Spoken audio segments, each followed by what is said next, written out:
मोदी के होते हुए तो मुझे कोई ऐसा नज़र नहीं आ रही चीज़ें, इसलिए कि कब तक पाकिस्तान क्रिकेट बोर्ड या पाकिस्तान हुकूमत हमेशा पहले कदम बढ़ाने की बात करेगी।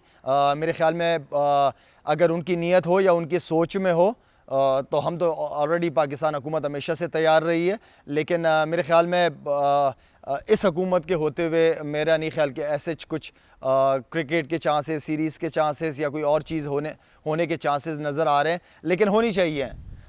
मैं समझता हूँ कि पड़ोसियों का बड़ा हक होता है आपस में एक दूसरे पे, और मुझे हमेशा खुशी महसूस होती है जब एक दौर था मुशर्रफ साहब का, एंड देन वाजपेयी साहब जब वहाँ पे थे तो बड़े अच्छे रिलेशनशिप दोनों मुल्कों के बीच में थे। वहाँ के लोग यहाँ आते थे, यहाँ के लोग वहाँ जाते थे, एक बड़ा अच्छा ताल्लुक हो गया था पाकिस्तान और इंडिया का। तो उस चीज़ को कंटिन्यू होना चाहिए, उस चीज़ को मेरे ख्याल में बहाल होना चाहिए। क्रिकेट या एनी स्पोर्ट्स हमेशा रिलेशनशिप को बेहतर बनाने में अहम किरदार अदा करती है स्पोर्ट्स, और ख़ास तौर पे क्रिकेट, क्योंकि पाकिस्तान इंडिया में cricket is like a religion, specially in India.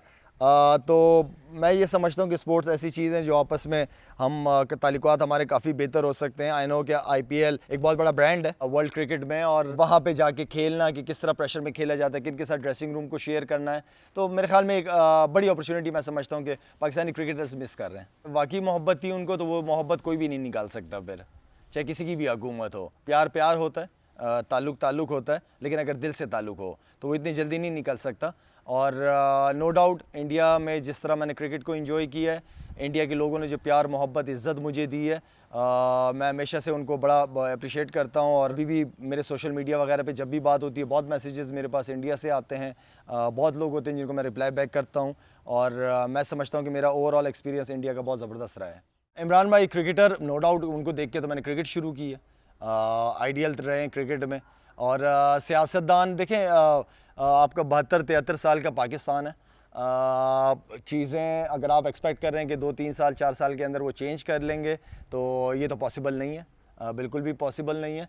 और जहाँ तक उम्मीद की बात है, आपको भी उम्मीद होगी, मुझे भी उम्मीद होगी, हमारे बच्चों को भी उम्मीद है, एक होप है कि उन्होंने जो बातें इलेक्शन से पहले की थी, उन बातों को अब पूरा करने का टाइम है। एक ज़बरदस्त अपॉर्चुनिटी है, फ़ौज आपके साथ है, हुकूमत, जुडिशरी सारे एक ही पेज पे हैं, और इमरान भाई को जो हालात मिले हैं पाकिस्तान के, अल्हम्दुलिल्लाह सिक्योरिटी वाइज बहुत ही ज़बरदस्त सिचुएशन, इमरान भाई को ग्राउंड बहुत ज़बरदस्त मिला है, पिच भी उन्हीं के मतलब की है, सिर्फ उनको प्लेयर्स, टीम वो देख के खिलानी होगी। अब बहुत सारी जिम्मेदारियाँ हैं, नो डाउट वज़ीर आज़म की कुर्सी दूर से तो अच्छी लगती है, लेकिन आप जाके बैठते हैं तो पता चलता है कि वज़ीर आज़म के कितने मसले मसाइल हैं, और इस मुल्क में तो खैर मसले मसाइल बहुत ज़्यादा हैं। एक बहुत बड़ा चैलेंज है, मेरी दुआ है कि अल्लाह ताला इमरान भाई से काम ले लें इस मुल्क के लिए, हमारी आने वाली नस्लों के लिए, और जो इश्यूज़ हैं उन इशू की, अगर वो मदीना की रियासत की बात करते हैं तो उस बात पर अमल करने की भी ज़रूरत है, सिर्फ बात करना नहीं होता, अमल नज़र भी आए कि चीज़ अमल हो रही है बहुत सारी चीज़ों पे, वो चीज़ नज़र नहीं आ रही। और इमरान भाई को कि इमरान भाई को टीम तगड़ी खिलानी पड़ेगी, ईमानदार लोग, साफ़ लोग अपने साथ रखने होंगे, काम करें, मुल्क के लिए काम करें। ऐसा ना हो कि बाद में इमरान भाई कहीं अकेले ना रह जाएँ। मोटरवे का वाक़या हो, चाहे वो कसूर के वाक़यात हों, सिंध के हों, KPK के अंदर, ये वाक़यात तो मैं काफ़ी अरसे से सुन रहा हूँ, लेकिन मीडिया की, सोशल मीडिया की अवेयरनेस की वजह से ये चीज़ हर दिन ही हमें तकरीबन नज़र आ रही होती हैं ये चीज़ें। जब तक आप किसी भी चीज़ के एग्ज़ाम्पल सेट नहीं करेंगे, ये चीज़ें होती रहेंगी। आप ऐसी एग्ज़ाम्पल सेट करें, आप छोड़ें दुनिया को कि दुनिया क्या कहेगी, ह्यूमन राइट्स क्या होंगे। क्यों सऊदी अरब के अंदर नहीं होता? वहाँ पर सऊदी अरब में फांसी नहीं दी जाती, वहाँ के हाथ नहीं काटे जाते? तो हम किसको देखें? हम अपने मुल्क को पहले देखें कि हमारा मुल्क में है क्या प्रॉब्लम, उस चीज़ को हल करने की कोशिश करें। हम छोड़ें कि दुनिया क्या कहेगी। आप उनको सरेआम फांसी ना दें, आप उनको फ़ौरन मतलब छुपा के फांसी दे दें, लेकिन फांसी दें उनको, एक एग्जाम्पल सेट करें और फ़ौरन ये काम करें। ये ना हो कि केस हुआ है तो 8 महीने बाद या साल बाद जाके उनको सज़ाएं दी जा रही हैं। आखिर क्यों? सब कुछ सामने। इवन के अभी जो क्वेटा के अंदर एक केस हुआ, तो कोई मिनिस्टर, मुझे नहीं पता कि कौन है, उन्होंने, सबको पता है कि उन्होंने एक पुलिस वाले को सिग्नल तोड़ के पुलिस वाले को मार दिया। अब उन लोगों को भी चाहिए कि भाई सबूत दो। अब सबूत कहाँ से आएगा? सबूत कौन लेके आएगा? सबूत, सब कुछ वीडियो सबके सामने है, सब कुछ हो गया। ऐसे फैसले कुछ हो जाते हैं जो इंसान हैरान हो जाता है कि यार ये इंसाफ इस मुल्क में, ये हो रहा है इंसाफ।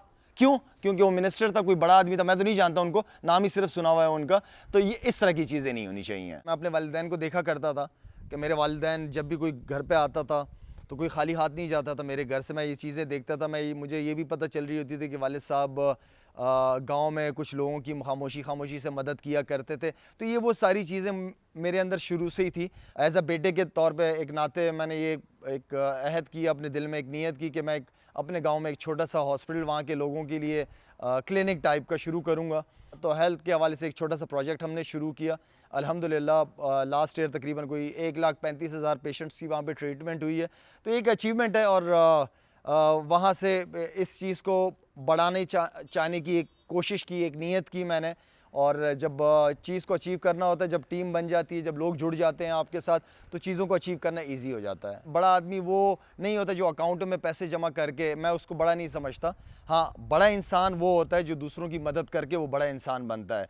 अभी फ़िलहाल जो मेरे लिए इम्पॉर्टेंट चीज़ है, मैं ये समझता हूँ कि किसी भी मुल्क की तरक्की के लिए एजुकेशन सबसे ज़्यादा इम्पॉर्टेंट है।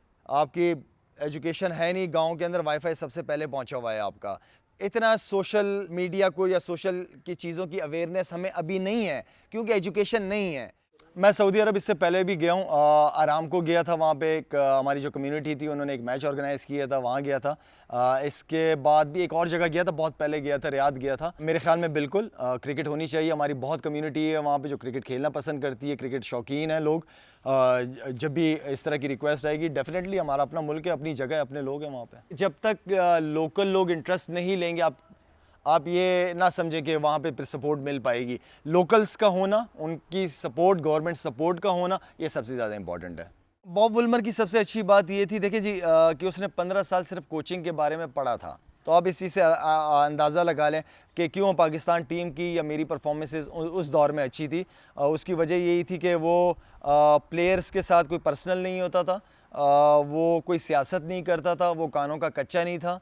उसको अपने हर प्लेयर की स्ट्रेंथ का पता था, वीकनेसेस का पता था।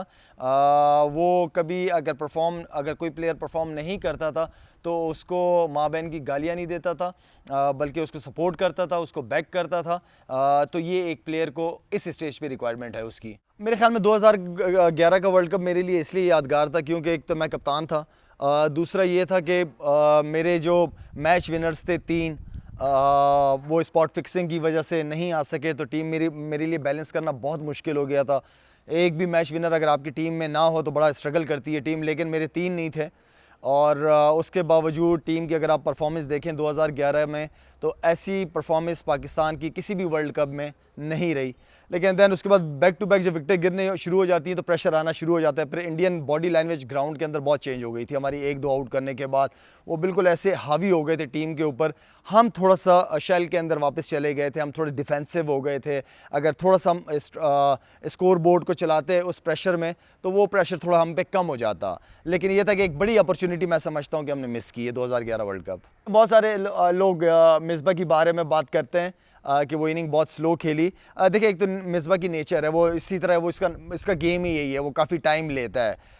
वो गेम को आखिर तक ले के जाने की कोशिश करता है। लेकिन वो सिचुएशन ऐसी थी कि जहाँ पे आपने स्कोर बोर्ड को चलाना था, आप वहाँ पे एक तो विकेटें गिर रही हैं, ऊपर से बहुत ज़्यादा अगर आप डॉट बॉल्स खेल जाओ एंड देन वो प्रेशर ऑटोमेटिकली टीम के ऊपर आ जाता है। और ख़ास तौर पे जब आप सेकंड इनिंग में रन जो है वो आप कर रहे हो, स्कोर कर रहे हो, तो प्रेशर आ जाता है। लेकिन मिसबा का गेम इस तरह का था और मैं समझता हूँ कि उस वक्त थोड़ा सा मैं as a captain, as a coach, थोड़ा प्लान को चेंज करके थोड़ा सा ये करना चाहिए था कि थोड़ा सा रन्स को लेके चलना चाहिए था।